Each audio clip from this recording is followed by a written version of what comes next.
Nous venons tous dans ta présence éternelle, Dieu bien-aimé, parce que toi, tu es Dieu, Seigneur. Oh Dieu tout-puissant, nous sommes rassemblés ce matin éternel, notre Dieu, pour écouter Père Céleste, Père Jéhovah. Oh Dieu, que toi, oh Dieu tout-puissant, tu as annoncé, éternel Dieu bien-aimé, pour nous préparer, Père de toi, oh Dieu, à recevoir ce que toi tu as promis nous envoyer faire. Dans cette dernière phase de l'Exode, oh Dieu tout-puissant, que toi tu as commencé, mon céleste Père de gloire, avec les apôtres de l'agneau, oh Dieu tout-puissant, à la porte verte de Jérusalem éternel, mon Dieu. Tu as donné, oh Dieu tout-puissant, le témoignage, Père, du sacrifice de l'agneau pascal éternel, mon Dieu, avec céleste Père de gloire. C'était pour préparer, Seigneur, la sortie de l'Égypte, oh Dieu tout-puissant. Tu as envoyé, Père, la Pentecôte éternelle, mon Dieu, oh Dieu tout-puissant, qui est le Père de gloire. Tu as donné la commission à Paul, Seigneur, pour qu'il sorte, oh Dieu, et sous la conduite de la colonne de feu éternel, mon Dieu, mon Dieu, Père céleste, Père de gloire, son peuple, oh Dieu tout-puissant. Et c'est toi qui nous apprends, Seigneur, qu'il y a eu deux conduites, oh Dieu tout-puissant. Oh Dieu, pendant l'exode éternel, mon Dieu, tu nous apprends, Père céleste, Père de gloire, il y a eu la conduite du peuple Père par la colonne de feu, oh Dieu tout-puissant, et la conduite du peuple Père par l'arche de l'alliance éternelle, mon Dieu, oh Dieu tout-puissant, alors que Père céleste, Père de gloire, la première et la deuxième phase de l'exode sont terminées, éternel, mon Dieu. Nous nous trouvons, Seigneur, oh Dieu tout-puissant, dans la jonction, Père, de la brèche, oh Dieu bien-aimé, entre la fin des deux premières parties de l'exode éternel, mon Dieu, et l'entrée, Seigneur, dans la troisième et la dernière partie, Père, de l'exode, oh Dieu tout-puissant.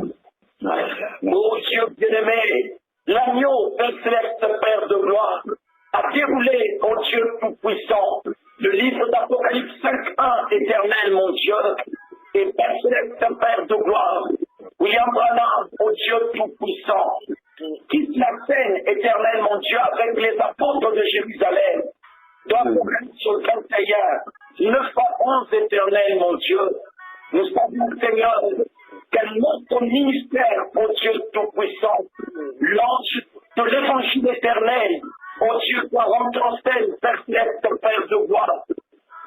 Oh Dieu tout-puissant, il doit prêcher, Seigneur.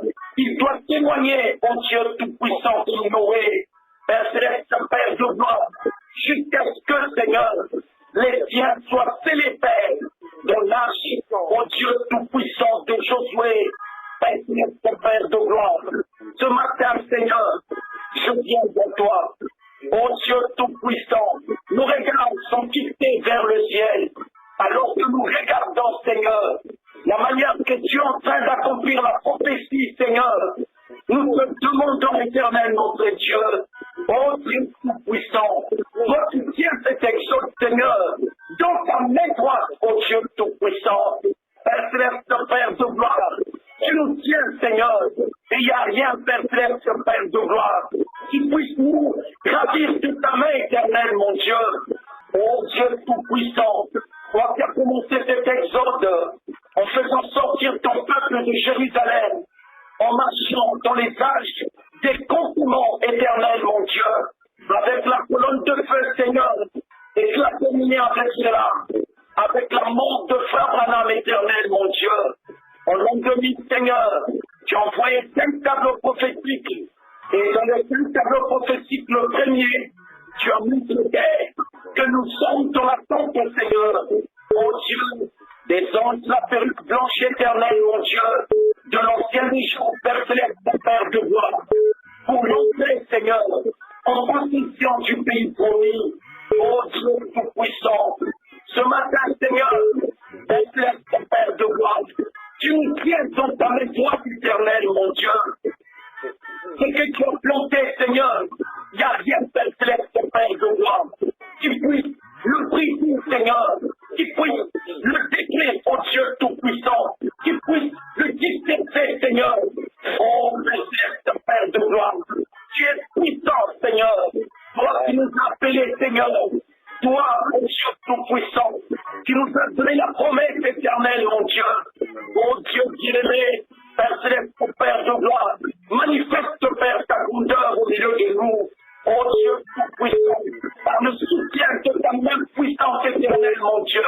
Alors que ce monde est en train d'être secoué par des crises, des épidémies, des guerres, des famines, des tremblements de terre.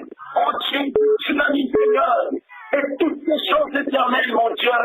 Et que nous voyons, Père céleste, Père de gloire, comment la Pentecôte, Seigneur, oh Dieu Tout-Puissant, est en train de perdre du terrain éternel, mon Dieu. Oh Dieu de miséricorde, Père, nous savons, Seigneur, il y a une chose quelque part éternelle, mon Dieu.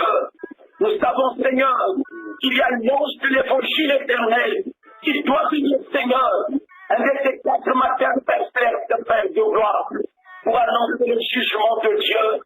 Oh Dieu Tout-Puissant, éternel, mon Dieu, ce matin, je viens te prier pour te recommander, Seigneur, les fardeaux et les soucis, Seigneur, oh Dieu, que nous avons dans nos cœurs. Les gens n'ont pas de travail. Oh Dieu Tout-Puissant, la vie est difficile, Seigneur. Laisse ta paix de gloire. Ce que je sais, c'est que toi, tu tiens ces choses dans ta main. Laisse ta paix de gloire. Depuis l'apôtre Paul jusqu'à William Branham, tu les as soutenus, Seigneur. Oh Dieu Tout-Puissant, parce que nous nous sommes dans la brèche. Oh Dieu bien-aimé, entre la fin des 2 premières parties de l'Exode et l'autre Père, dans la 3e et dernière partie, Seigneur. Oh Dieu Tout-Puissant, nous attendons, Père, notre grâce. Oh Dieu, notre grâce est dans la pierre de fête éternelle, mon Dieu. Alors que Père céleste, Père de gloire, qui a soutenu, Père, ceux de la pierre angulaire éternelle, mon Dieu.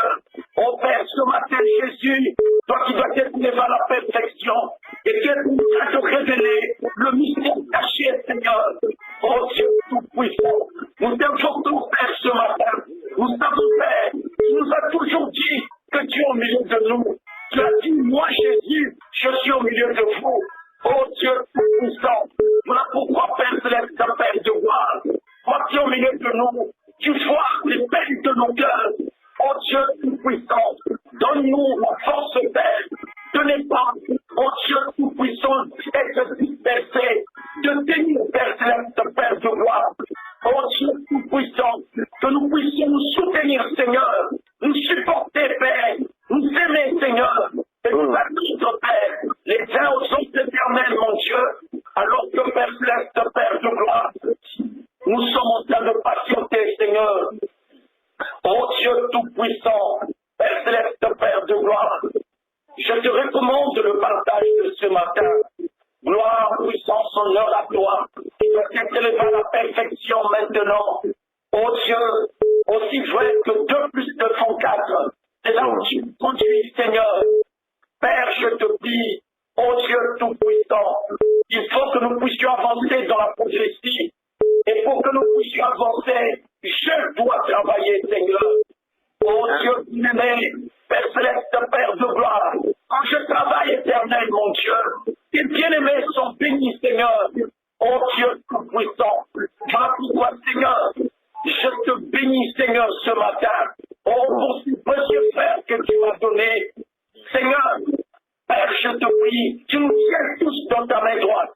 Et ton but, Seigneur, c'est de nous donner la promesse, oh Dieu, après que tu nous aies lavé, Père, par le sacerdoce de Melchisédek, oh Dieu, pour nous sceller dans l'arche éternelle, mon Dieu, pour passer au travers du déluge de feu et de souffle éternel, mon Dieu, pour rentrer chez nous à la maison. Père de gloire, je viens à toi ce matin te recommander ce partage dans le nom de Jésus qui se tient avec nous dans la brèche.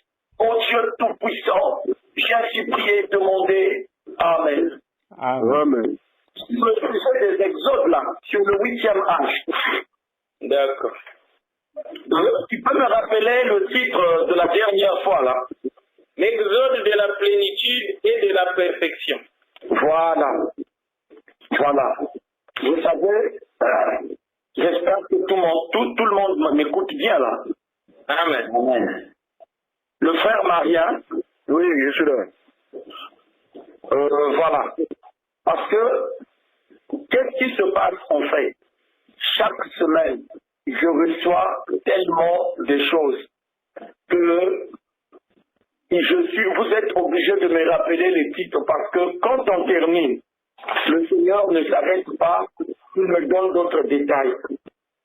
Alors, ce matin, on revient sur le même sujet parce qu'il faut qu'on puisse parler sur le 8e âge. Amen. Est-ce que vous comprenez ça? Amen. Et ce que j'aimerais vous dire, c'est très important que vous puissiez le savoir. Nous avons quitté le tabernacle des assemblées du message de Branham. C'est parce que si on devait y rester, on ne progresserait pas comme nous sommes en train de progresser aujourd'hui dans la prophétie. Amen. Parce que souvenez-vous, l'apôtre Paul, lorsqu'il a reçu la commission d'être l'apôtre et le prophète des gentils, Dieu l'a envoyé en retraite dans le désert d'Arabie. Amen. Pourquoi? Pourtant, l'église de Pentecôte, il y avait l'apôtre Pierre qui était là. Mais l'apôtre Pierre commençait à pencher dans le judaïsme à nouveau. Amen. Est-ce que vous comprenez ça? Amen. Donc, eux, ils ont pratiqué un christianisme qui était plutôt judaïque. Or, le Seigneur, voulant apporter un message aux gentils, il a appris son prophète, il a isolé, il n'a pas voulu qu'il soit avec les autres. Amen.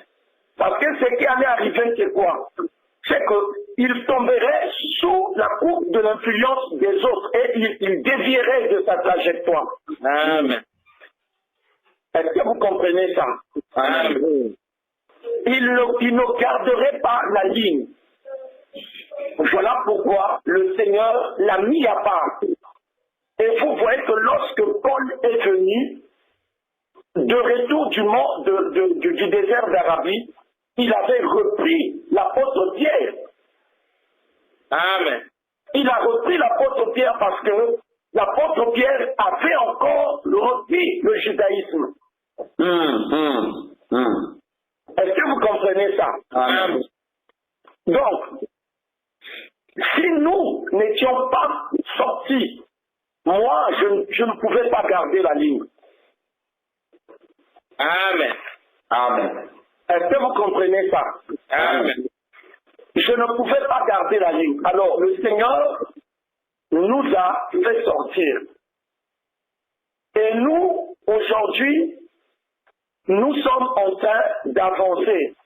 C'est vrai qu'il n'y a pas de caméléon, mais nous sommes en train d'avancer. Est-ce que vous comprenez ça? Amen. Beaucoup de choses qui furent obscures pour nous autrefois, quand nous nous trouvions dans le milieu des tabernacles du message de Branham, aujourd'hui, c'est en train d'être dépoussiéré et nous voyons plus clair maintenant. Amen. Est-ce que vous comprenez ça? Amen. Aujourd'hui, vous pouvez voir que quand vous parlez, vous ne parlez pas le même langage avec ceux de la parole. Amen. Vous voyez, et même quand vous les écoutez, vous sentez que eux, ils voudraient que vous puissiez repartir chez eux là. Amen. Pour parler leur langage, alors qu'ils n'ont pas gardé la ligne. Amen. Ils n'ont pas gardé la ligne, ils ont interprété particulièrement la prophétie. Amen. Et c'est comme j'ai dit à un ministre du message de Frère Branham. J'ai dit, vous savez, le problème dans l'Exode, le problème dans l'Exode, c'est quoi? Nous sommes sortis de l'Égypte. On va quelque part. Est-ce que vous comprenez ça? Amen. Nous nous rendons dans la terre promise de la nouvelle Jérusalem céleste du royaume éternel de Dieu. C'est là où nous nous rendons. Est-ce que vous comprenez ça? Amen. Donc, nous sommes sortis sous une certaine alliance. Et c'était l'alliance de la loi. C'était l'alliance de la loi parce que tant que l'agneau n'était pas immolé en Égypte et qu'il n'était pas ressuscité d'entre les morts, qu'il n'avait pas renvoyé la Pentecôte et qu'il n'avait pas donné la commission à Paul, on ne pouvait pas sortir. D'accord? Amen. Parce que nous avons vu que dans l'exode d'Israël, selon la chair, on a vu qu'il y a eu deux conduites dans l'exode. Il y a eu la conduite de la colonne de feu et il y a eu la conduite de l'arche. Amen. Amen.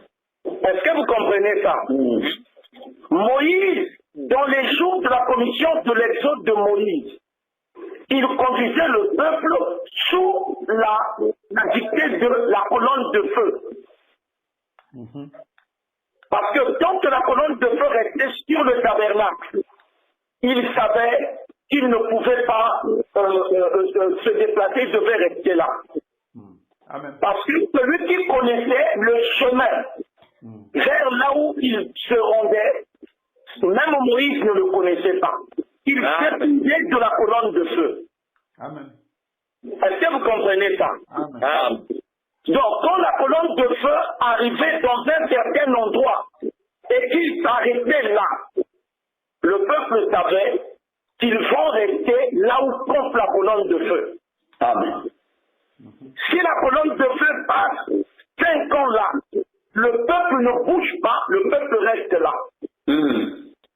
Est-ce que vous comprenez ça? Et nous avons vu que lorsque Josué a pris la conduite, qu'il a reçu la commission, la colonne de feu avait disparu. Amen. Voilà. Il n'y avait plus de colonne de feu. Amen. Mais Josué a dit au peuple qu'il devait se mettre à une certaine distance de l'arche de l'alliance.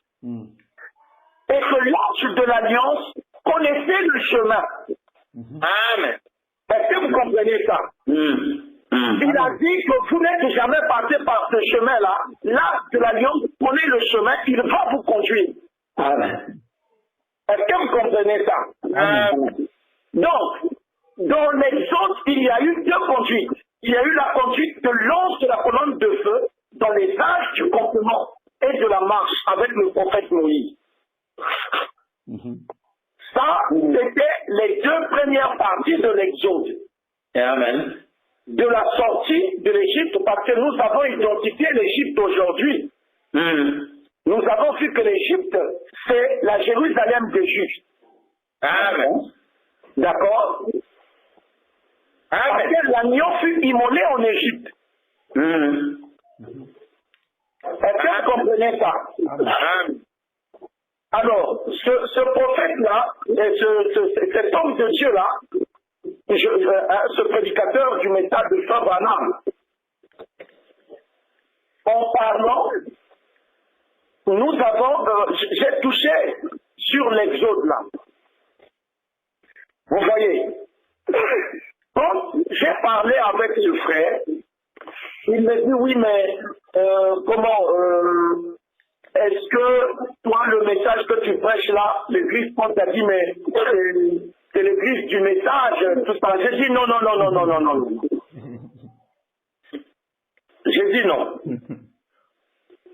Parce que si vous prenez ce que je suis en train de prêcher aujourd'hui, vous amenez ça dans les assemblées du message de Frère Branham, ce n'est plus le message de Frère Branham. Amen. Amen. Parce que le chandelier a 7 étoiles. Il y en a 7.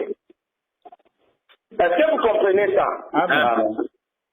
Donc, si vous me prenez, vous me ramenez là-bas, vous faites de moi un huitième. Et ce n'est pas conforme, ce n'est pas correct. Voilà pourquoi, avec ce que Dieu est en train de nous révéler, on se tient à l'écart. Est-ce que vous comprenez ça?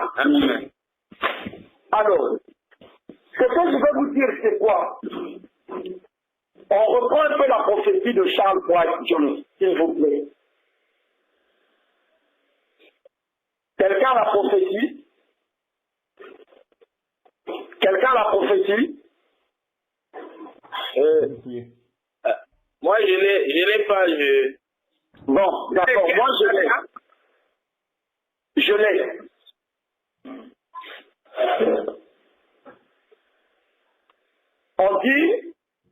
On nous dit ceci, qu'il y aura une pleine et une totale rédemption par Christ. Vous vous en souvenez, non? Amen. Amen. On nous dit qu'il y aura une pleine et totale rédemption par Christ. C'est le mystère caché qui n'est pas compris sur la révélation du Saint-Esprit. Amen. Et Jésus est au point de révéler la même chose aux chercheurs de la sainteté et aux investigateurs de l'amour divin. Amen. Alors, écoutez, bien-aimés, la rédemption ne peut pas être révélée en dehors de l'Exode. Ça c'est le point fondamental sur lequel nous devons nous tenir. Sans Exode, il n'y a pas de plan de rédemption. Voilà pourquoi nous avions besoin des types du premier Exode, d'Adam à Noé. Nous avions besoin du type du deuxième Exode, de Moïse à Josué pour la terre promise de Canaan, pour que nous puissions nous situer nous-mêmes dans le contexte prophétique et dans le contexte historique. Amen. Est-ce que vous comprenez ça? Amen. Si vous voulez traiter du mystère de la rédemption en dehors de l'Exode, vous allez vous perdre. Vous ne vous retrouverez pas. Amen. Est-ce que vous comprenez ça? Amen. Vous pouvez vous tenir là sur ce que je vous dis là, parce que c'est la vérité. Ce plan de la rédemption est révélé dans un Exode. Sans Exode, il n'y a pas de plan de rédemption. Et donc, puisque nous disons que sans Exode, il n'y a pas de plan de rédemption, pour comprendre la prophétie de Charles White Jones en ce qui concerne la pleine rédemption, le Seigneur nous donne de nous repérer par rapport aux ombres et de nous situer nous-mêmes par rapport à la prophétie que Frère Branham a laissée à la fin du cycle du chandelier d'ombre, dont on a pu m'écrire. Est-ce que vous comprenez ça? Amen. Sans Exode, il n'y a pas de rédemption. Pourquoi, bien-aimé? Parce que sans Exode, on ne peut pas obtenir les choses qui ont été promises. Amen. Est-ce que vous comprenez ça? Amen. S'il n'y a pas Exode, comment vous allez obtenir les choses que Dieu a promises? Ce n'est pas possible. Est-ce que vous comprenez ça? Amen. C'est pourquoi, dans le but d'obtenir les choses promises, Dieu a engagé le plan de la rédemption et qu'il a révélé graduellement. Est-ce que vous comprenez ça?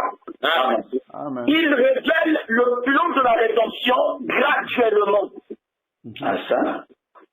Amen. Il faut que vous compreniez ça. Amen.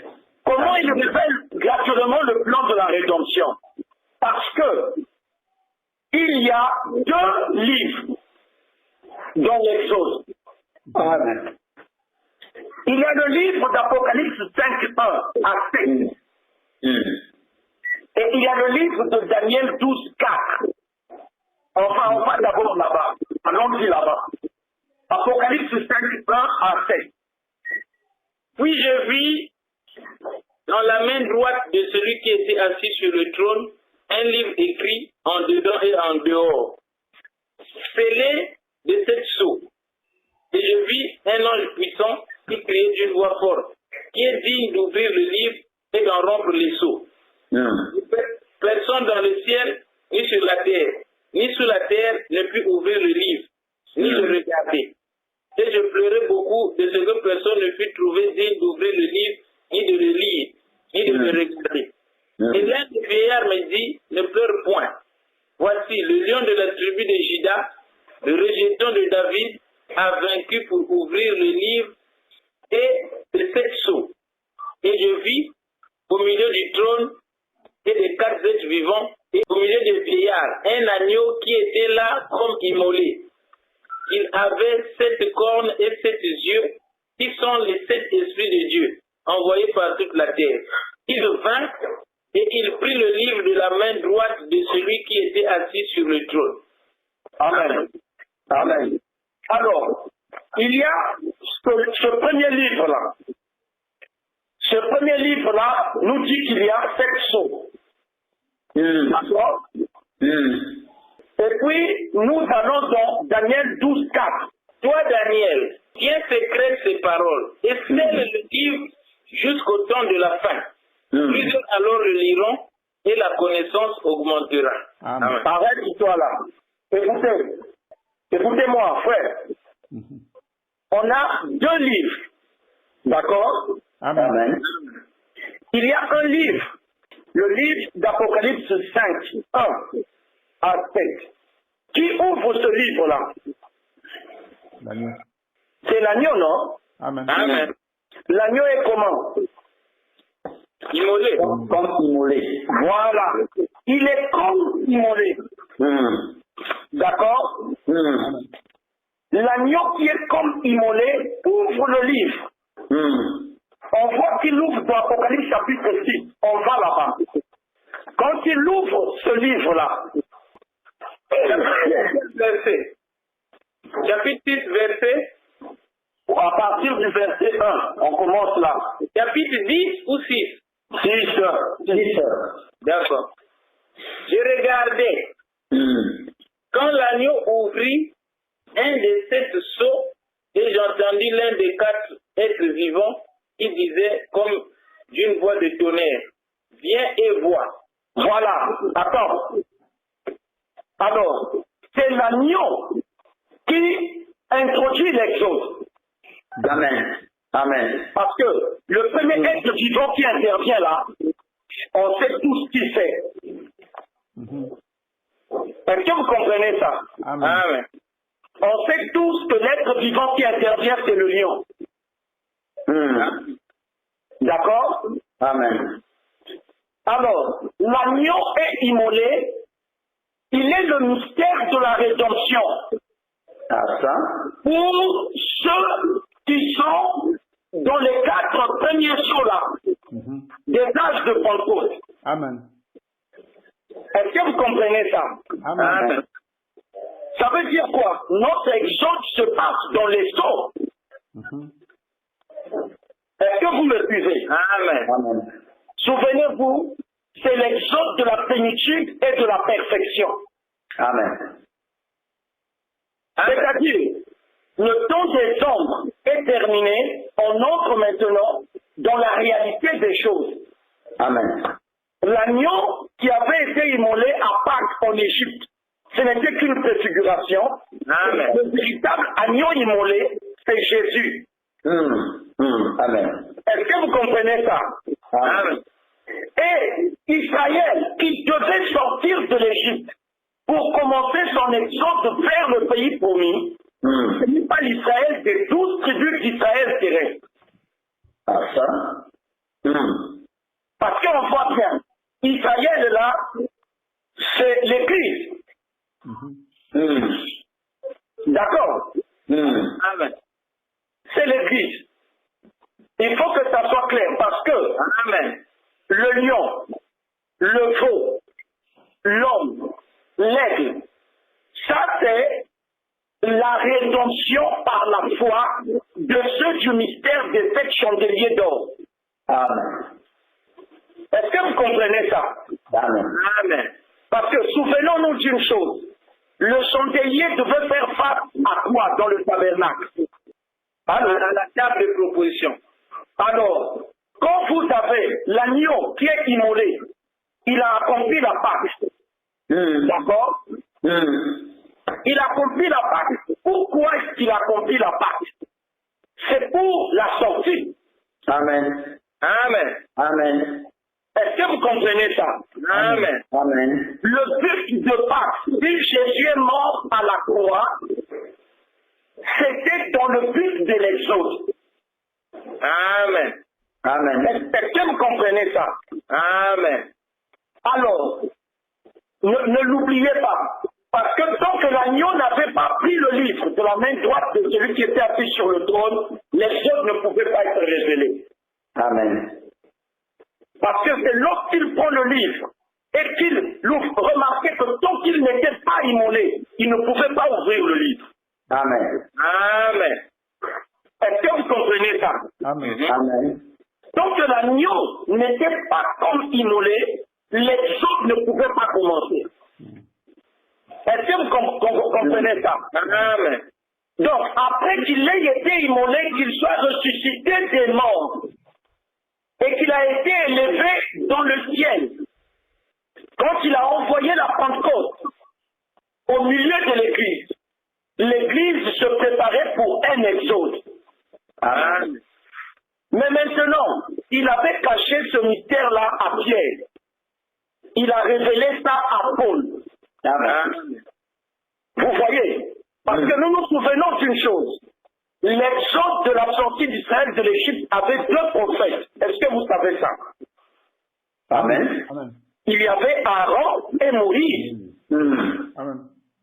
Moïse parlait et Aaron était son porte-parole. Amen. Et Amen. vous voyez que Pierre a rendu témoignage de la vocation de Paul. Est-ce que vous comprenez ça? Amen. C'est vrai que Aaron était prophète, Moïse était aussi prophète, mais le prophète qui avait la parole de l'exode, ce n'était pas Aaron, c'était Moïse. Amen. Et nous voyons la même chose se passer aussi à l'église de Pentecôte. Amen. C'est vrai que Pierre était l'apôtre des circoncis, puisque Paul était un circoncis. Mais celui qui avait le message entre Paul et Pierre pour l'exode, ce n'était pas Pierre, c'était Paul. Amen. Est-ce que vous comprenez ça? Amen. Parce que Paul c'était un circoncis. Est-ce que vous comprenez ça? Amen. Or, on a dit quoi? Que Pierre était l'apôtre des circoncis, non? Amen. Donc, normalement, Pierre serait l'apôtre de Paul. Amen. Paul serait sous Pierre. Oui. Amen. Est-ce que vous comprenez ça? Mais Dieu a nommé le prophète de l'Exode. Il dit c'est à Paul que j'ai donné la conduite. Est-ce que vous comprenez? Amen. Voilà pourquoi Paul avait repris Pierre. Il dit, toi qui es juif, tu prêches aux gentils la foi et tu judaïses en même temps. Comment est-ce que c'est possible? Est-ce que vous comprenez ça? Amen. Pour ceux qui n'ont pas la révélation, Pierre pouvait dire à Paul, tu me manques de respect, moi je suis ton ancien. Amen. Est-ce que vous comprenez ça? Pierre pouvait dire ça à Paul, Paul, tu me manques du respect là. Moi je suis quand même ton ancien, puis je suis ton apôtre. Je suis l'apôtre des circoncis. Donc toi tu es sous moi. Mais remarquez comment Pierre, avec le baptême du Saint-Esprit qu'il avait dans son cœur, il a reconnu dans Paul un ministère au-dessus de son ministère. Amen. Il a témoigné, il a une grande sagesse, ce garçon-là. Et c'est là où Pierre est revenu à la ligne. Parce qu'il commençait, vous pouvez voir ça même dans Galates. Hein? Amen. Dans Galates, on parle dans Galates. Galates. Dans Galates 1. Dans Galates 1, attendez. On va au verset 11, hein? Jusqu'à 12 d'abord. Je vous déclare, frères, que l'évangile qui a été annoncé par moi n'est pas de l'homme, car je ne l'ai ni reçu ni appris d'un homme, et par une révélation de Jésus-Christ. Vous avez su en effet quelle était autrefois ma conduite dans le judaïsme, comment je persécutais à outrance et ravageais l'église de Dieu, et comment j'étais plus avancé dans le judaïsme que beaucoup de ceux de mon âge et de ma nation, étant animés d'un zèle excessif pour les traditions de mes pères. Mais lorsqu'il plut à celui qui m'avait mis à part dès le sein de ma mère, et qui m'a appelé par sa grâce de révéler en moi son Fils, afin que je l'annonçasse parmi les païens, aussitôt, je ne consultai ni la chair ni le sang. Et je ne montai point à Jérusalem vers ceux qui furent apôtres avant moi. Mais je partis pour l'Arabie, puis je revins encore à Damas. 3 ans plus tard, je montai à Jérusalem pour faire la connaissance de Cépha. Et je Remarquez ça, 3 ans plus tard, lorsque n'était pas aussitôt, Amen. que Paul est allé voir Pierre pour que Pierre puisse le découvrir. Ils ont passé 3 ans, Dieu gardait Paul à l'écart pour éviter qu'il ne tombe sous l'influence de ses propres apôtres à qui il avait donné des instructions claires, mais qui commençaient à chavirer. Ni c'était la commission de l'apôtre Paul, l'apôtre Pierre avait perdu la ligne lui aussi. Est-ce que vous comprenez? Amen. Attendez, on va continuer là. On va aller dans Galates 2. Allons dans Galates 2. Dans Galates 2 du verset, voilà, dans Galates 2 du verset 1 à 6. Hein? Non, attendez. Jusqu'à comment? Jusqu'à 17. On va y aller. 14 ans après, je montai de nouveau à Jérusalem avec Barnabas, ayant aussi pris Tite avec moi, et ce fut d'après une révélation que j'y montai. Je leur exposai l'évangile que je prêche parmi les païens. Je l'exposai en particulier à ceux qui sont les plus considérés afin de ne pas courir ou avoir couru en vain. Mais Tite qui était avec moi et qui était grec ne fut pas même contraint de se faire circoncire.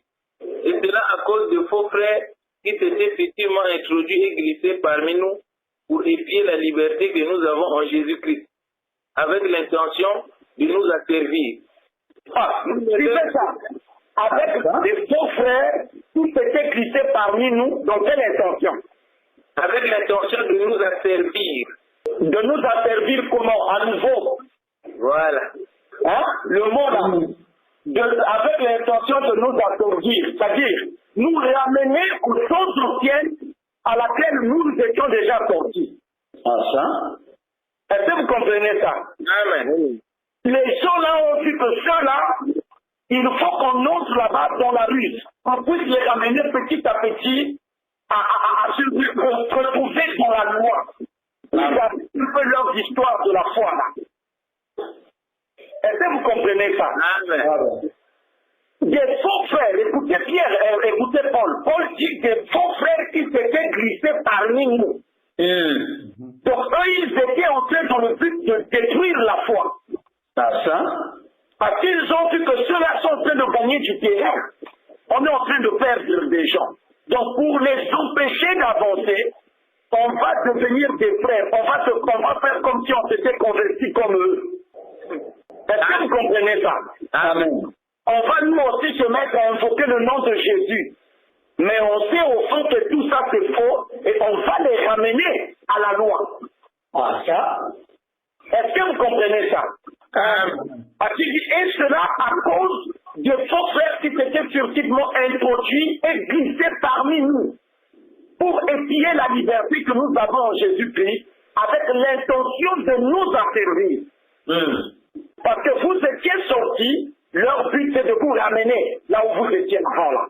Amen. Continue. Nous ne leur cédâmes pas un instant et nous vous suivez ça? à leur diction. Nous ne leur cédâmes pas un instant par rapport à la parole et le message que vous êtes en train de recevoir. Il y a des gens aussi qui viendront pour vouloir vous ramener dans le chandelier. Amen. Est-ce que vous comprenez ça? Amen. Et ça s'est toujours passé comme ça. Ces gens-là, dans le cycle du chandelier d'or, ils vont venir, ils essaieront. Moi, il y en a un qui venait chaque fois là. Quand il avait compris qu'il ne pouvait pas, je ne le vois presque plus. Ah ça. Ah ça. Vous voyez, il venait là et dit non, mes frères, est-ce que tu ne peux pas revenir dans les assemblées, tu vas prêcher, tu auras une grande assemblée. Je dis non. Je dis non, je suis sorti, je suis déjà sorti. Amen. Amen. Je ne peux plus revenir là. Amen. Amen. Et je me dois d'avancer. Amen. Amen. Parce que si je retourne, je vais perdre tout ce que j'ai acquis là. C'est qu'on est là, puisque tu vas vouloir prêcher comme eux, parler comme eux, et te faire accepter par eux. Puisqu'ils se sont organisés. Et puis en plus de ça, l'étoile de cet âge-là est déjà mort. Amen. Est-ce que vous comprenez ça? Amen. Ça veut dire qu'en réalité, Dieu nous fait avancer, on ne peut plus reculer, on doit avancer. Est-ce que vous comprenez ça? Amen. Amen. Donc, les pierres sont tombées sous cette pression-là. Ah ça. Ils sont tombés sous cette pression. Il y avait une telle pression que vous voyez, Paul dit, nous ne leur cédâmes pas un instant. Ah ça. Et nous résistons à leurs exigences. Écoutez ça, ces gens-là, ils ont des exigences. Amen. Amen. Si tu prêches le message de Frère Branham, si tu crois vraiment au message de Frère Branham, regarde le prophète qui dit ici, alors que tout ça là, ils prennent ça pour se couvrir. Là derrière, ils ont d'autres intentions. Amen. Amen. Amen. Ils ont des intentions. Vous faites quoi? Vous affaiblir à nouveau. Amen. Vous voyez un prédicateur qui vient, alors que je suis sorti j'étais sorti de son église, ça fait des dizaines d'années, il vient, il me dit non, on m'a dit que toi tu es tombé, tu dois revenir dans mon église pour que tu puisses être derrière moi, regarder les gens comme ça.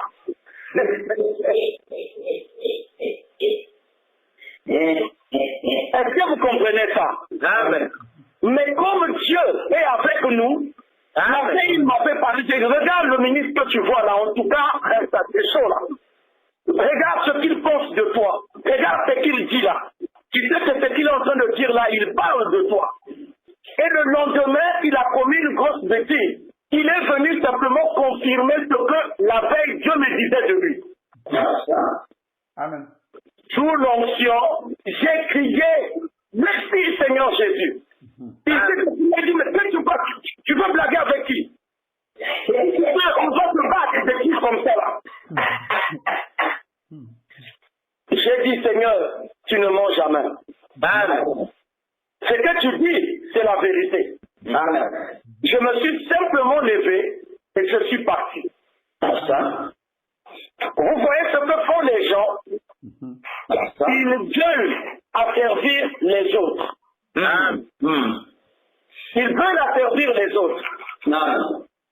Alors, nous voyons là que même les Paul aussi, dans l'exode dans lequel on se trouve là, ils ont vécu les mêmes choses. Paul dit, nous ne leur cédâmes pas une mission et nous résistons à leurs exigences. Ça, c'était à leur époque là, parce que nous, la phase dans laquelle nous entrons, elle est plus dure. Ah ça? Elle est plus dure. Est-ce que vous voyez ça? Parce que Paul dit, afin que la vérité de l'évangile fût maintenue parmi nous. Vous voyez? Paul a résisté à ça, mais les pierres, ils n'ont pas tenu. Donc, lui, c'était la commission de l'apôtre Paul. Que serait l'évangile de Jésus aujourd'hui? Amen. Est-ce que vous comprenez ça? Amen. Ce sont des gens qui vous disent, voilà pourquoi vous ne comprenez pas. On est en retrait là. Vous voyez? Il faudrait qu'on ouvre un local, qu'on mette des affiches, qu'on dise, voilà, ici c'est chez nous. J'ai dit, nous ne ferons pas cela. Amen. Nous ne le ferons pas. Parce qu'ici, on est dans la brèche, on est dans l'attente de quelque chose. C'est cette chose-là qui va venir avec la grâce de l'âge du 8e jour. Mais maintenant, nous patientons pour attendre la venue de cette grâce. Amen. Comment, avant que cette grâce ne soit révélée, on va commencer une chose à nous-mêmes? Comment? Amen. Vous allez donner quel nom à cette chose-là?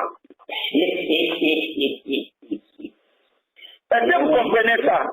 Amen. D'autant plus que jusqu'à la révélation du mystère caché, on invoque encore le nom de Jésus. Amen. Mais avec le nom de Jésus, on ne peut pas être l'épouse. Amen. Est-ce que vous comprenez ça? Amen. Parce qu'il y a deux alliances dans l'Exode. Il y a l'alliance de la Pâque pour la sortie et les âges de la marche. Et il y a l'alliance des promesses pour l'entrée en possession du pays promis. Souvenez-vous que je vous ai dit au début que je parlais avec un prédicateur du message de Fabranham. Je lui ai dit, frère, pour sortir de l'Égypte, ce n'était pas un problème. Marcher dans le désert, ce n'était pas un problème. Mais les problèmes ont commencé à tomber. C'était quand le temps était venu pour revendiquer la promesse. Lorsqu'on a demandé aux 12 espions de partir à Canaan, d'aller faire des investigations pour voir si ce que Dieu avait dit à Moïse, c'est-il vrai que le pays, c'est un pays pour le lait, le miel et toutes ces choses, et qu'il le leur donnait en possession. À leur retour, ce n'était plus un problème de frère, tu fumes, tu es perdu. La sœur la porte des pantalons, elle ne rentrera pas. Non, non, non. Est-ce que vous comprenez ça? Oh non, frère, toi tu es polygame, tu es divorcé, tu es perdu, tout ça là. Ce n'était plus ça le problème. Le problème, c'est quand ils sont allés, ils ont dit non, le pays est bon. Mais c'est qu'on a vu là-bas. Moi, je ne parle pas là-bas. On a vu des géants, des fils d'Anak. Donc ce que Moïse a dit là, Dieu ne peut pas nous donner cette promesse parce que ceux qui vivent dans ce pays sont géants. Et nous sommes comme des sauterelles à leurs yeux. En tout cas, si on essaye, on est mort. Est-ce que vous comprenez ça? C'est là où il y a eu la séparation. C'est là où a eu lieu la désignation. Qui va entrer, qui ne rentrera pas. Amen. Est-ce que vous comprenez ça? Amen. Pour sortir les marchés, c'était la loi. Mais la loi ne vous donne pas le droit à l'héritage. Amen. La loi ne vous donne pas le droit à l'adoption. La loi était l'alliance pour la sortie et les âges de la marche. Dans la dernière partie de l'Exode, une autre alliance rentre en vigueur. Une nouvelle conduite vient et une nouvelle commission doit être révélée. Voilà pourquoi tout cela à la fois desquels Dieu avait rendu témoignage. Ils sont morts sans avoir reçu les choses promises. Amen. Vous voyez, parce que l'agneau a été immolé, vous croyez dans le pardon des péchés par la foi. C'est bien. Mais cette toutefois-là, ne vous faites pas entrer dans le pays promis. Amen. Amen. Parce que souvenez-vous ici, le but de Dieu, c'est la perfection. Amen. Amen. Ceux qui n'atteindront pas la perfection ne rentreront pas. Amen. Ceux qui n'atteindront pas la perfection ne pourront pas posséder les choses promises, conformément à Hébreux 39-40. Amen. C'est ça. Est-ce que vous comprenez ça? Amen. C'est là où la foi a échoué. La foi a échoué en force de la promesse. La foi a échoué. Amen. Amen. Amen. Amen. Regardez ce géant de la foi comme Moïse. Il a frappé le rocher deux fois. Vraiment. Dieu a dit quoi? Comme vous avez été restés dans ma parole. Toi et ton frère, vous n'entrerez pas. Est-ce que vous comprenez ça? Amen. Or, Moïse, c'est l'alliance de la sortie et des âges de la marche. C'est lui. Moïse lui-même, le messager, son message, ils sont comment? Ils sont un. Ce message-là n'est pas entré là-bas. Amen. Est-ce que vous comprenez ça? Amen. Paul, qui a annoncé ces choses, ces géants de la foi. Il dit, nous connaissons en partie. Est-ce que vous comprenez ça? Amen. Il dit, nous connaissons en partie. Mais quand le parfait viendra, il annonce la venue du parfait dans le futur. Amen. Est-ce que vous comprenez ça? Amen. Puisque le parfait n'est pas révélé dans leur cycle à eux, pouvait-il obtenir les choses promises? Non. Non. Il ne le pouvait pas. Est-ce que vous comprenez ça? Amen. Le problème, ce n'est pas sortir. Le problème, ce n'est pas marcher. Le problème, c'est entrer en possession de ce qui a été promis. C'est ça le problème. Amen. Dieu te bénisse. Amen. Est-ce que vous comprenez ça? Amen. Amen. La sortie, c'était bon, tout le monde. Oh, je ne fume plus. Je ne bois plus. Je ne vends plus des filles. Nous avons la colonne de feu. Nous avons le serpent des reins. La guérison divine. On a un prophète. C'est bien. Mais où est-ce que vous êtes arrivé avec ça? Vraiment. C'est ça la question. Amen. Est-ce que vous comprenez ça? Où est-ce que vous êtes arrivé? Où? Vous êtes arrivé dans Apocalypse 21, 9 à 11. C'est là.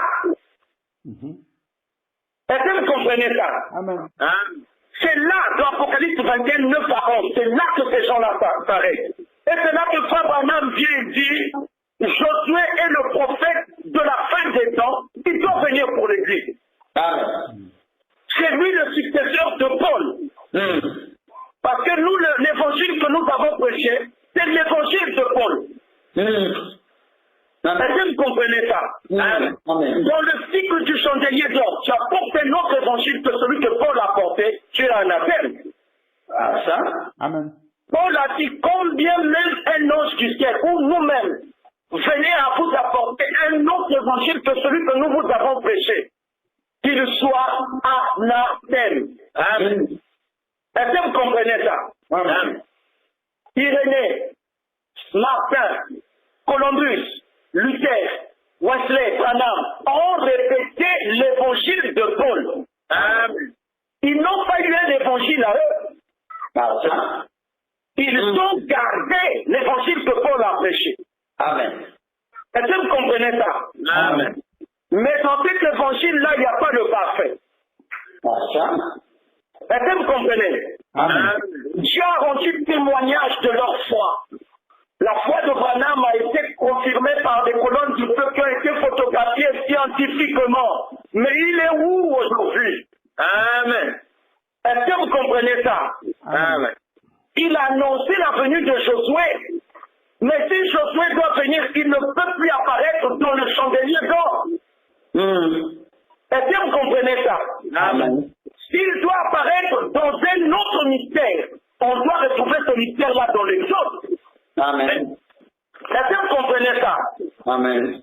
On sait qu'après les âges de la marche sous la conduite de la colonne de feu, on entre dans les âges de la marche dans la conduite de l'arche de l'Alliance, de l'autre côté du Jourdain. Amen. Est-ce que vous comprenez ça? Amen. N'avez-vous pas lu que le chercheur qui en sera digne, il lui sera donné accès à des choses nouvelles et fraîchement révélées? Amen. Et dans ce but, l'arche de l'Alliance qui est au ciel doit être ouverte avant la fin de cet âge. Amen. Amen. Est-ce que vous comprenez ça? Amen. Or, on sait, dans l'Exode, l'arche apparaît à quel moment? Mais c'est quand il faut traverser le déluge du Jourdain. Traverser le Jourdain. Est-ce que vous comprenez ça? Amen. Parce qu'il n'y a eu qu'une seule chose, une seule fois dans l'histoire, où on s'est servi de l'arche pour passer au travers des eaux. C'était le déluge. Amen. Amen. Avec Noé. Amen. Amen. L'arche fut utilisée pour la première fois de l'histoire. Pour Amen. passer au travers des eaux, c'était l'arche de Noé. Amen. Amen. Et nous voyons que la même chose est encore utilisée dans la dernière phase de l'Exode pour traverser le Jourdain, passer de l'autre côté du temps, entrer en possession du pays promis. Amen. Est-ce que vous comprenez ça? Amen. Or, l'arche intervient seulement au temps de la fin. Ah, ça? Pas qu'on est sorti de l'Égypte. Pas qu'on a marché sous la colonne de feu avec le prophète Moïse. Amen. Sous le sacerdoce d'Aaron. Non. Ce sacerdoce-là meurt. Ça ne rentre pas dans le pays promis. Amen. Aaron, c'est le sacerdoce de la loi. Est-ce que vous comprenez ça? Amen. Donc ici, bien-aimés, c'est là que nous vous ramenons sur l'Exode. C'est un exode réel. Est-ce que vous comprenez ça? Amen. Nous sommes sortis parce qu'il y a une terre promise de la nouvelle Jérusalem céleste du royaume éternel de Dieu. Amen. Voilà là où nous nous rendons. Maintenant, le problème c'est quoi? Comme cela a été préfiguré d'Adam à Enoch, aucun des sept là n'a passé le déluge avec Noé. Est-ce que vous comprenez ça? Amen. Aucun des sept n'a passé le déluge avec Noé. Mais remarquez qu'il fallait un 8e prédicateur pour la traversée du déluge. Amen. Est-ce que vous comprenez ça? Qu'est-ce que ça veut dire? Ça veut dire ceci, que nous sommes rentrés dans l'Exode par la commission de l'évangélisation de Marc 16, 15 à 17, de la première venue du Seigneur Jésus-Christ. Amen. C'est par l'évangile que nous sommes rentrés dans cet Exode. Est-ce que vous comprenez ça? Amen. Amen. C'est l'évangile qui nous a introduits dans l'exode de la plénitude, qui fut ombragé dans l'exode de Moïse et Josué. Est-ce que vous comprenez ça? Amen. Maintenant, aujourd'hui, là où nous sommes, parce qu'on va un peu dans Apocalypse 21, 9 à 11, on va là-bas. Puis un des 7 anges qui tenait les 7 coupes remplies des 7 derniers fléaux vins, et il m'adressa la parole en disant, viens, je te montrerai l'épouse, la femme de l'agneau. Et il me transporta en esprit sur une grande et haute montagne, et il me montra la grande ville, la sainte Jérusalem, qui descendait du ciel d'auprès de Dieu, ayant la gloire de Dieu. Son éclat était semblable à celui d'une pierre très précieuse, d'une pierre de jaspe transparente, comme du cristal. Elle avait une grande et haute muraille. Elle avait 12 portes et sur les portes... Arrête là, 9 à 11, c'est à 9 à 11. Parce que, alors, bien aimé, regardez là où est Jean là. Hein? Amen. Jean nous ramène dans Deutéronome 34, 1 à 7. On va là-bas, on va voir. On va dans Deutéronome 34, 1 à 7. Moïse monta des plaines de Moab sur le mont Nebo, au sommet du Pisga, vis-à-vis de Jéricho. Et l'Éternel lui fit voir tout le pays, Galade jusqu'à Dan, tout Nephtali, le pays d'Éphraïm et de Manassé, tout le pays de Juda jusqu'à la mer occidentale, le Midi, les environs du Jourdain, la vallée de Jéricho, la ville des palmiers jusqu'à Tsoar. L'Éternel lui dit, c'est là le pays que j'ai juré de donner à Abraham, à Isaac et à Jacob, en disant, je le donnerai à ta postérité. Je te l'ai fait voir de tes yeux, mais tu n'y entreras point. Moïse, serviteur de l'Éternel, mourut là, dans le pays de Moab, selon l'ordre de l'Éternel. Et l'Éternel l'enterra dans la vallée au pays de Moab, vis-à-vis de Beth-Péor.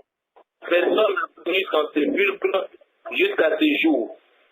Moïse était âgé de 120 ans lorsqu'il mourut. Sa vue n'était point affaiblie et sa vigueur n'était point passée. Amen. Amen. Alors, va un peu dans le verset 8 là, s'il te plaît. Les enfants d'Israël pleurèrent Moïse pendant 30 jours dans les plaines de Moab. Et ces jours de pleurs et de deuil sur Moïse arrivèrent à leur terme. Josué, fils de Nun, était rempli de l'esprit de sagesse, car Moïse avait posé ses mains sur lui. Les enfants d'Israël lui obéirent et se conformèrent aux ordres que l'Éternel avait donnés à Moïse. Amen. Amen. Amen. Est-ce que tout le monde est là? Amen. Amen. Écoutez, bien aimé. Alors, faisons le parallèle entre Deutéronome 34, 1 1 à 8 et Apocalypse 21, 9 à 11. L'épouse, c'est qui? Est-ce que vous comprenez ça? Amen. Où est l'épouse? Parce que Jean est de la Pentecôte. Amen. Jean l'apôtre, il est de la Pentecôte, oui ou non? Amen. Il est de la Pentecôte, d'accord? Amen. Bien. Alors, l'épouse est où? Dans la vision d'Apocalypse 21, 9 à 11. L'épouse est avec eux où ils le voient de l'autre côté du Jourdain. Amen. Parce que ici, bien aimé, je vous ai dit que le plan de la rédemption, Dieu l'a révélé graduellement dans l'Exode.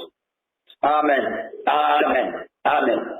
Est-ce que vous comprenez ça? Je te bénisse. Amen. Amen. Je te bénisse. Amen. Si vous sortez de l'Exode, vous êtes perdus. Amen. Depuis la Pâque jusqu'à ce qu'on va entrer en possession des choses promises là, on est dans l'Exode. Est-ce que vous me suivez? Amen. On est dans l'Exode. Donc, l'épouse est révélée dans l'Exode. Amen. Amen. Est-ce que vous comprenez ça? Amen. L'épouse est révélée dans l'Exode. Et l'épouse est révélée dans l'Exode de la perfection et de la plénitude. Est-ce que vous comprenez ça? Amen. Alors, la première étape de l'Exode, on avait dit que c'était quoi? C'est la sortie. La sortie et la marche. Non, ne mélange pas les étapes. La première étape de l'Exode, c'était quoi? La Pâque. Non, la sortie. Mais c'est ce que j'ai dit, la sortie et la marche. Non, non, non, non. C'est le fait que tu mélanges la sortie et la marche. Ah, d'accord. La marche, c'est une autre étape de l'Exode. Exact. Parce que pour sortir, il fallait l'intervention du surnaturel. Il fallait que Dieu puisse donner une commission à Moïse, que faire sortir mon peuple. Rien que sortir de l'Égypte là, Israël ne pouvait pas sortir des portes de l'Égypte. Il ne pouvait pas. Sans une intervention du surnaturel. Amen. Est-ce que vous comprenez ça? Maintenant, la deuxième étape, c'était l'étape des âges de la marche et des campements sous la conduite de la colonne de feu avec le prophète Moïse. Amen. D'accord? La troisième et dernière étape, c'est la traversée des eaux du déluge du Jourdain pour rentrer en possession du pays promis. Maintenant, quand nous avons énuméré ces trois étapes-là, puisque l'épouse est révélée dans l'Exode, est-ce que vous comprenez ça? Amen. Alors, l'épouse est révélée dans quelle étape de l'Exode? Dans l'étape de la traversée. Voilà. Donc, l'épouse se trouve de l'autre côté du Jourdain. Amen. Amen. Amen. Amen. Amen. Amen. Amen. Est-ce que vous comprenez ça? Amen. Amen. Amen. L'épouse n'est pas de Paul à Frère Branham. L'épouse ne paraît pas là. Amen.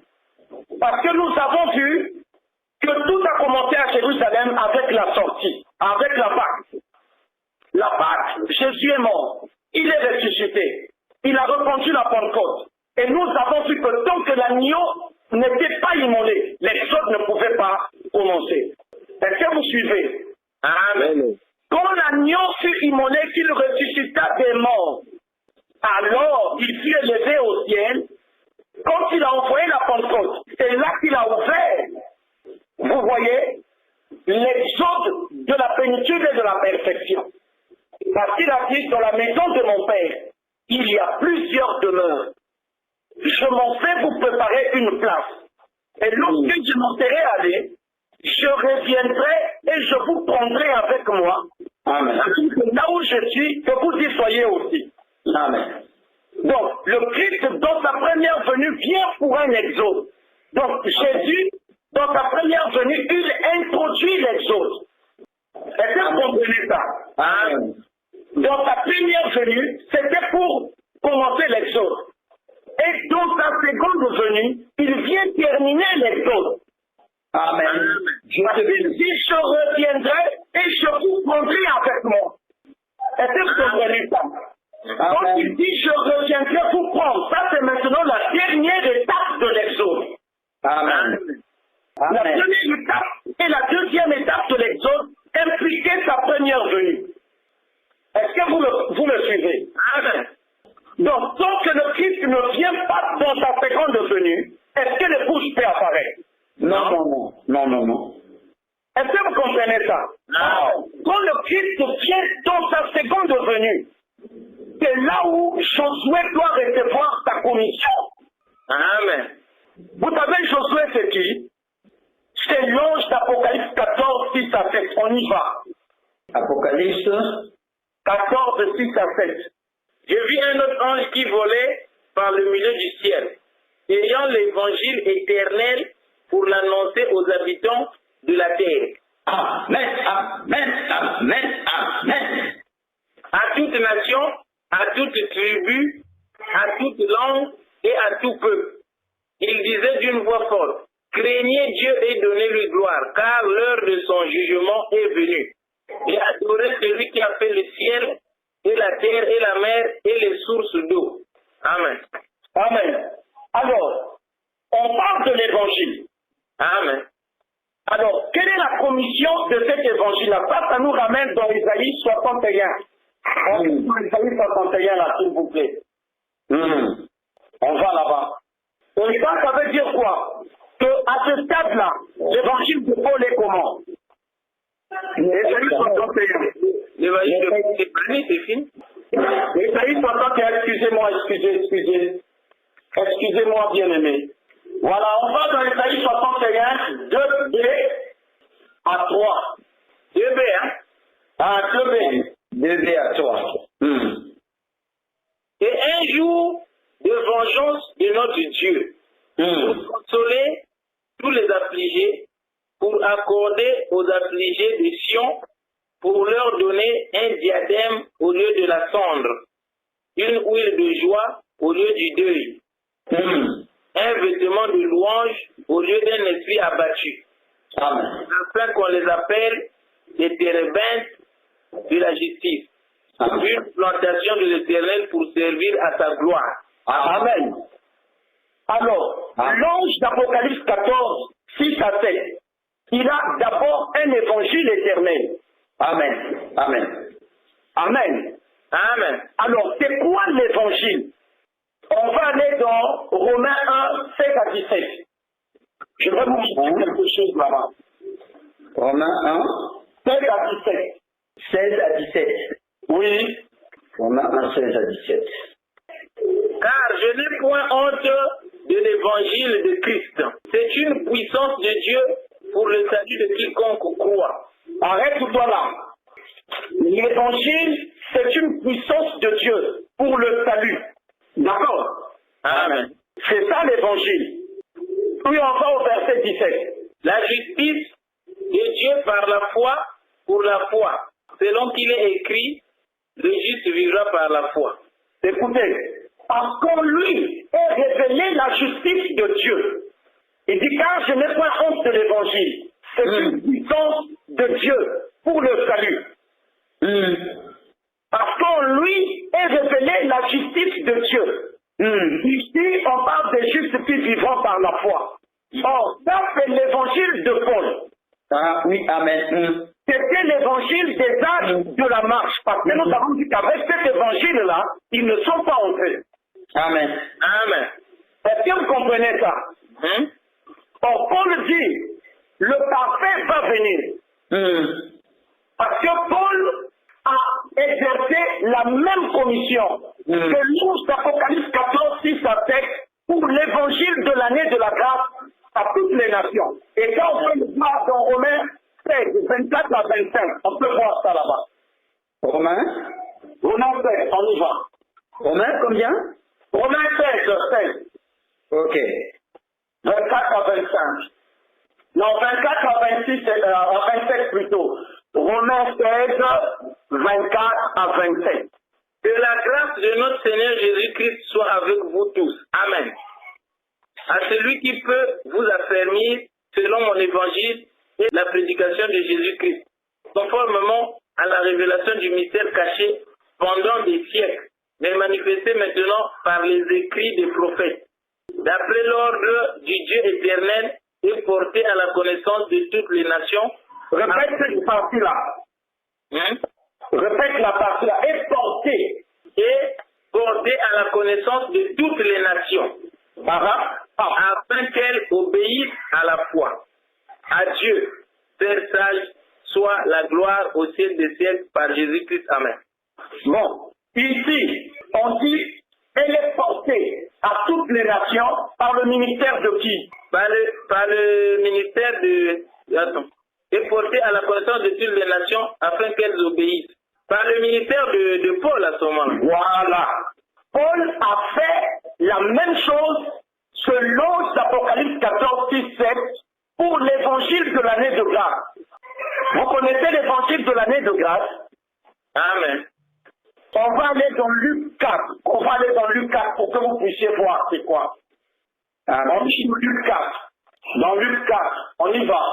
Dans Luc 4, 14 à 21.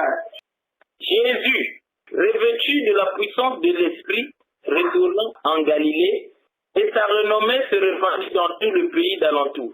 Il enseignait dans les synagogues et il était glorifié par tous. Il se rendit à Nazareth, où il avait été élevé. Et selon sa coutume, il entra dans la synagogue le jour du sabbat. Il se leva pour faire la lecture et on lui remit le livre du prophète Isaïe. L'ayant déroulé, il trouva l'endroit où il était écrit. L'Esprit du Seigneur est sur moi, parce qu'il m'a oint pour annoncer une bonne nouvelle aux pauvres. Amen. Il m'a envoyé pour guérir ceux qui ont le cœur brisé, pour proclamer aux captifs la délivrance et aux aveugles le recouvrement de la vue, pour renvoyer libres les opprimés, pour publier une année de grâce du Seigneur. Pour faire quoi? Pour publier une année de grâce du Seigneur. Voilà. Vas-y. Ensuite, il roula le livre, le remit au serviteur et s'assit. Tous ceux qui se trouvaient dans la synagogue avaient les regards fixés sur lui. Alors, il commença à leur dire, aujourd'hui, cette parole de l'Écriture que vous venez d'entendre est accomplie. Amen. Amen. Alors, donc ici, Paul a reçu la commission de prêcher l'évangile de la première venue du Seigneur. Amen. Donc, Amen. c'était l'évangile de l'année de grâce du Seigneur. Amen. Amen. Il faut que ça soit clair. Très clair. Donc, pour la sortie de l'Égypte et les âges de la marche et des campements, Amen. sous la conduite de l'ange de la colonne de feu, Oui. avec Paul, on est dans l'année de grâce du Seigneur. Amen. Amen. Est-ce que vous comprenez ça? Amen. Amen. Parce que c'est l'année de la grâce de la foi. Est-ce que vous me suivez? Maintenant, on voit bien que de Paul à William Branham, c'est l'évangile de la commission, de la première venue du Seigneur Jésus-Christ. Amen. Amen. La prédication du salut à l'évangile de la grâce. Vous voyez, dans la foi du sang versé de l'agneau de Pâques pour les préparatifs de la sortie de Jérusalem. Est-ce que vous comprenez ça? Amen. Le serpent qui fut élevé dans le désert, le serpent d'airain là, on sait qui c'est. Ça. On sait qu'il s'agit de l'agneau immolé. Est-ce que vous comprenez ça? Amen. Or, nous voyons que cette mission-là ne rentre pas. Ça. Est-ce que vous comprenez ça? Amen. La commission de Luc 4, 14 à 20 ne rentre pas, à 21 ne rentre pas dans le pays promis. Amen. Amen. Est-ce que vous comprenez ça? Amen. Parce que ça, c'est la commission de la première venue du Seigneur. Or, pour qu'on puisse entrer dans le pays promis, nous avons dit que le Seigneur doit venir une seconde fois. Amen. Jésus a dit, quand je m'en serai allé, je vais vous préparer la place. Amen. Quand j'aurai terminé, je vais revenir. Je reviens d'abord et je vous prends avec moi pour vous amener là-bas. Est-ce que vous comprenez ça? Amen. Donc, dans sa seconde venue, il a accompli maintenant la commission d'Ésaïe 61, 2b à 3, là où il annonce le jour de vengeance. Est-ce que vous comprenez ça? Maintenant, c'est le message de l'ange d'Apocalypse 14, 6 à 7. On repart là-bas. Repartons là-bas, frère. À Ésaïe? Non. Apocalypse 14, 6 à 7. On repart là-bas. Parce que, écoutez, l'apôtre des nations, c'était qui? Paul? C'est Paul. Ah. C'est Paul, non? Est-ce que vous comprenez ça? Amen. C'est Paul qui a évangélisé toutes les nations. Amen. On est d'accord? Oui. Amen. Paul a fait plus de travail que tous les apôtres réunis. Et à ça? Parce qu'il a même dit, hein, j'ai travaillé plus que eux tous. À ça? Ah non, il faut que sur ce point-là, ça soit clair. Amen. Personne parmi les apôtres ne peut challenger l'apôtre Paul. Est-ce que vous suivez? Amen. Amen. Il n'y a aucun apôtre, même pas Jean. Paul est l'apôtre qui a évangélisé les nations. Amen. D'accord? Amen. Et nous avons cadré l'évangile de l'apôtre Paul. L'évangile de l'apôtre Paul, c'est Luc 4, 14 à 21. Proclamer l'année du salut par la grâce. Amen. Parce que Jésus avait dit dans Marc 16, 15 à 17. Regardez un peu Marc 16, 15 à 17, parce que c'est très important. Pourquoi est-ce que c'est très important, bien aimé? Parce que je vous ai dit, c'est par l'évangélisation que nous sommes rentrés dans l'Exode. Amen. Amen. Est-ce que vous comprenez ça? Amen. S'il n'y avait pas eu l'évangélisation, il n'y aurait pas eu Exode. Amen. Parce que remarquez, l'Exode commence avec le sacrifice de l'agneau immolé. Est-ce que vous comprenez ça? C'est là où l'Exode commence, c'est-à-dire que les préparatifs de l'Exode. Pourquoi Jésus a-t-il été immolé à la croix? Il a été immolé parce qu'il y avait un exode en vue. Amen. Amen. Et cet exode partirait de Jérusalem pour la nouvelle Jérusalem céleste. Amen. Est-ce que vous comprenez ça? Amen. C'est un exode qui est réel. Donc, il fallait une commission d'évangélisation mondiale. Est-ce que vous comprenez ça? Amen. De Marc 16, comme Jésus l'a dit, on va dans Marc 16, 15 à 17. Non, 15 à 18. Allô? Oui, on est bon. Marc 16, 15 à 19 même. Oui. Marc 16, 15 à 19. Marc 16, 15 à 19. Oui. Il leur dit, allez par tout le monde et prêchez la bonne nouvelle à toute la création. S'il te plaît, Barthélemy, excuse-moi. Remonte à 14, 16, 14 à 19. Écoutez, Marc 16, 15 est la conséquence de la résurrection de Jésus. Parce que je vous ai dit que tant que l'agneau n'était pas immolé et ressuscité des morts, les autres ne pouvaient pas commencer. Amen. Est-ce que vous comprenez ça? Souvenez-vous d'Apocalypse 5, quand on disait qui est digne de prendre le livre et d'en rompre les sceaux. Aujourd'hui, nous comprenons que l'ouverture de ces sceaux était nous introduire dans l'exode de la plénitude et de la perfection. Amen. Amen. Amen. Amen. Est-ce que vous comprenez ça? Pourquoi? Parce que les sceaux, que veut dire un sceau? C'est une œuvre qui est comment? Scellé. Je le dis, c'est une œuvre achevée, c'est une œuvre terminée. Est-ce que vous voyez ça? Amen. Donc, l'exode dans lequel nous on est impliqués avec vous, par la mort, la résurrection et l'ouverture de l'exode avec la commission de l'apôtre Paul, c'est l'exode des sceaux. Amen. Est-ce que vous comprenez ça? On sait qu'il y a 7 sceaux, mais parmi les 7 sceaux, il y a 2 livres. Il y a le livre de l'évangile de la première venue du Seigneur. Est-ce que vous comprenez ça? Amen. Et il y a le témoignage de la commission de la seconde venue du Seigneur. Voilà ce qu'il y a. Amen. On sait que le véritable sceau est le sceau de l'évangile de la seconde venue du Seigneur. Pourquoi? Parce que ceux de la foi ont eu des sceaux abstraits. Pourquoi des sceaux abstraits? Qui a fait la perfection parmi eux? Depuis Paul, en commençant même par l'agneau. L'agneau immolé n'était pas parfait. Parce que nous disons Hébreux 5, après avoir été élevé à la perfection, Amen. il est devenu pour tous ceux qui lui obéissent l'auteur d'un salut éternel.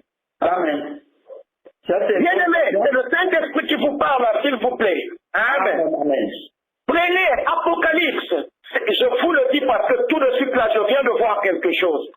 Prenez Apocalypse 16, Apocalypse 14, 6 à 7. Comparez cela avec Hébreux 7, 9 à 10.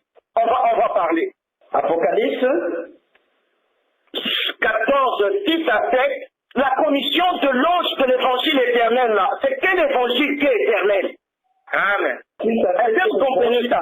Amen. Hébreux 5, 9 à 10. Hébreux 5, 9 à 10. Alors, on va lire d'abord l'Apocalypse. Non. Va Hébreux 5, 9 à 10. Comme ça, on va terminer dans l'Apocalypse. Quel est l'évangile que cet ange-là a reçu qu'il annonce à toutes les nations du monde à ce moment-là? Amen. Et qui, après avoir été élevé à la perfection, est devenu pour tous ceux qui lui obéissent l'auteur d'un salut éternel. Reviens là. Et qui, après avoir été élevé à la perfection, est devenu pour tous ceux qui lui obéissent l'auteur d'un salut éternel. Bien, déjà, si vous avez l'Esprit de Dieu en vous, vous avez la lumière sur la commission de l'ange d'Apocalypse 14, 6 à 7, qui a l'évangile éternel. Amen. Il annonce le salut du Christ élevé à la perfection dans l'ordre de Melchisédek. Amen. Amen. Amen. Est-ce que maintenant vous comprenez ça? Exact. Amen. Parce que les âges de la foi sont terminés. Et le chiffre 8 en fait, puisque le 7e sceau de l'Apocalypse, il est ouvert dans l'Apocalypse 8, le verset 1. Amen. Est-ce que vous comprenez ça? Amen. Amen.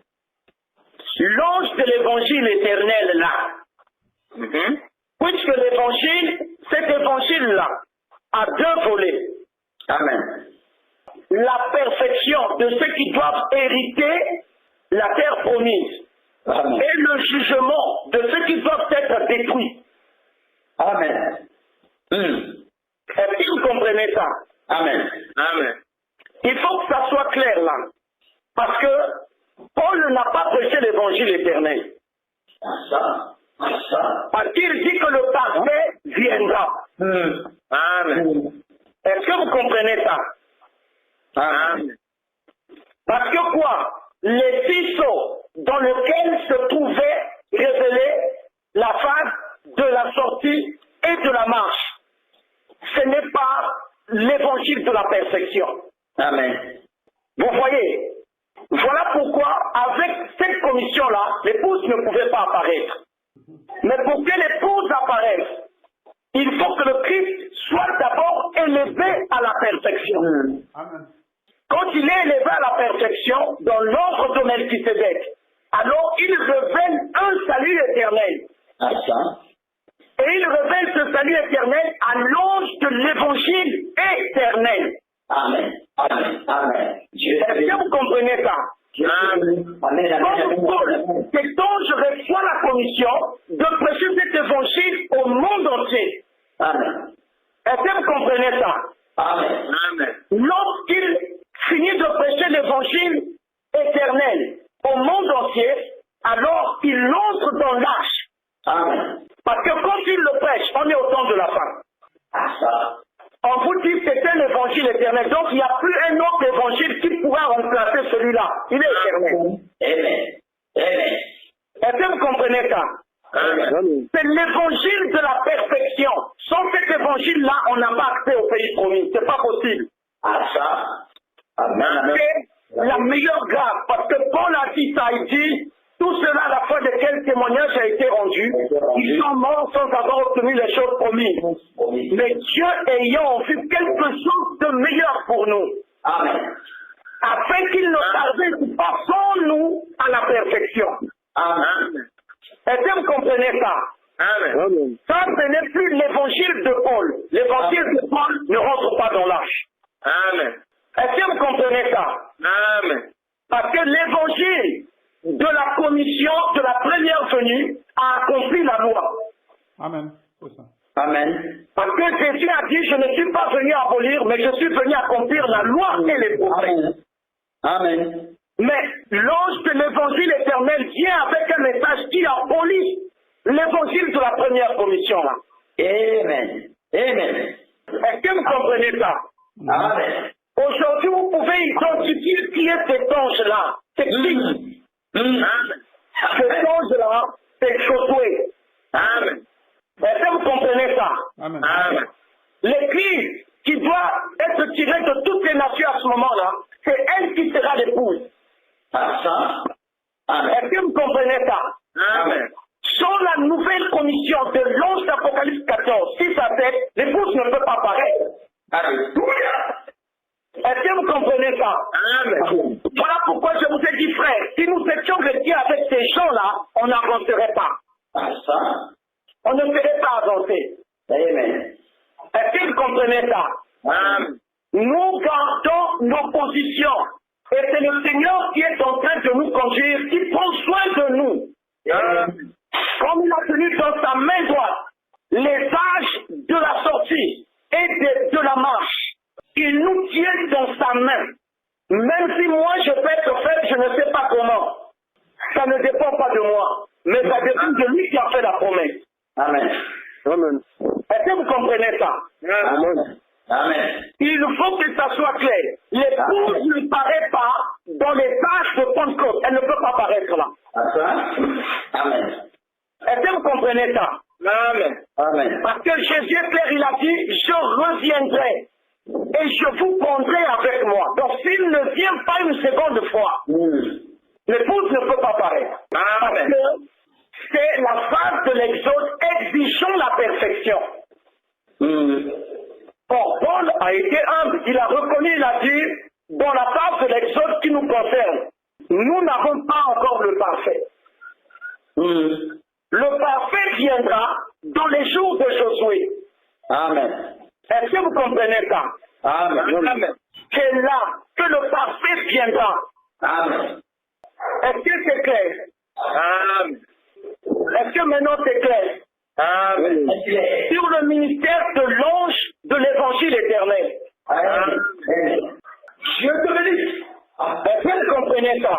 Amen. Les deux, Paul et cet ange-là, n'annoncent pas le même évangile. Mais les deux font un tout. Pourquoi? C'est le même exode. Amen. Paul a commencé l'exode. Josué doit terminer cet exode-là. Amen. Mais lui, son évangile, c'est un évangile éternel. Amen. Ce n'est plus l'évangile que l'agneau immolé, parce que ça, c'était la chair. Amen. Est-ce que vous comprenez ça? Amen. Avec l'ange d'Apocalypse 14, 6 à 7, on entre dans 2 Corinthiens 5, 16 à 17. On peut y aller. 2 Corinthiens 5, 16 à 17. Ainsi, dès maintenant, nous ne connaissons personne selon la chair. Ah! Ainsi, dès maintenant, nous ne connaissons personne selon la chair. Ainsi, dès maintenant, nous ne connaissons personne selon la chair. Et si nous avons connu Christ selon la chair, maintenant, nous ne le connaissons plus de cette manière. Maintenant, à quel moment? À quel moment? C'est ça.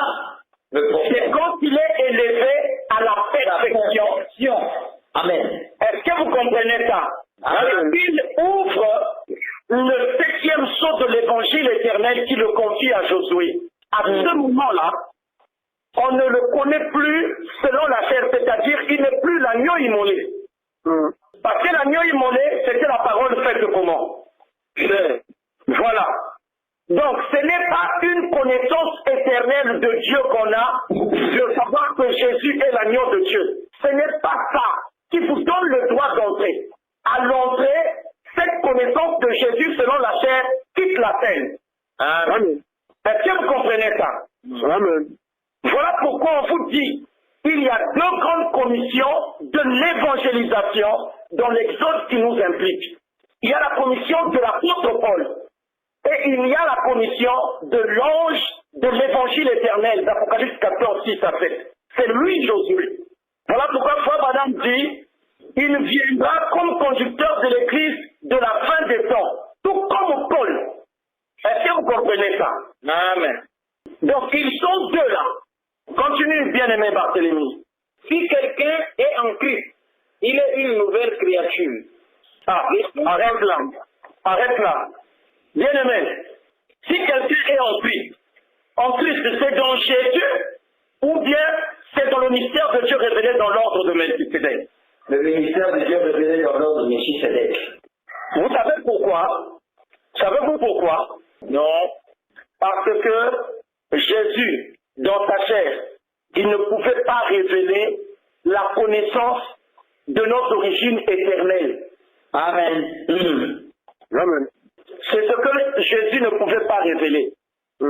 Souvenez-vous que Josué avait besoin de la Genèse pour qu'il puisse placer chaque tribu d'Israël dans la portion qui lui était assignée dans la terre promise. Amen. Or, pendant les 400 ans qu'ils ont passé en Égypte, cette connaissance avait disparu. Est-ce que vous comprenez ça? Amen. Ils ont même commencé à se croire être des Égyptiens. Ils avaient oublié qu'ils étaient étrangers là-bas. Est-ce que vous voyez ça? Amen. Mais lorsque la pression s'est fait fortement ressentir, alors Dieu s'est souvenu de la promesse. Il leur a rappelé qu'ils étaient étrangers là où ils étaient. Amen. Et qu'ils avaient un pays d'où ils étaient venus. Amen. Est-ce que vous comprenez ça?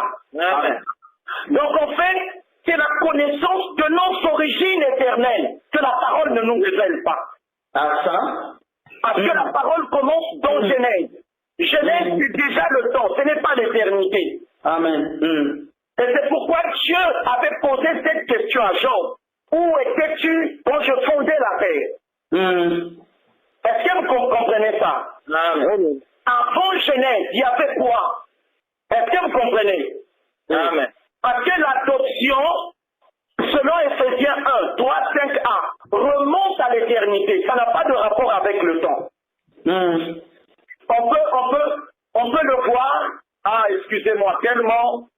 On pourra voir les passages là, mais il faut qu'on aille dans Ephésiens. Excusez-moi. Je sais qu'il y a beaucoup de passages que je suis en train de... L'adoption remonte à l'éternité. Pardon? Vous avez dit l'adoption remonte à l'éternité. Donc, on va chercher un passage.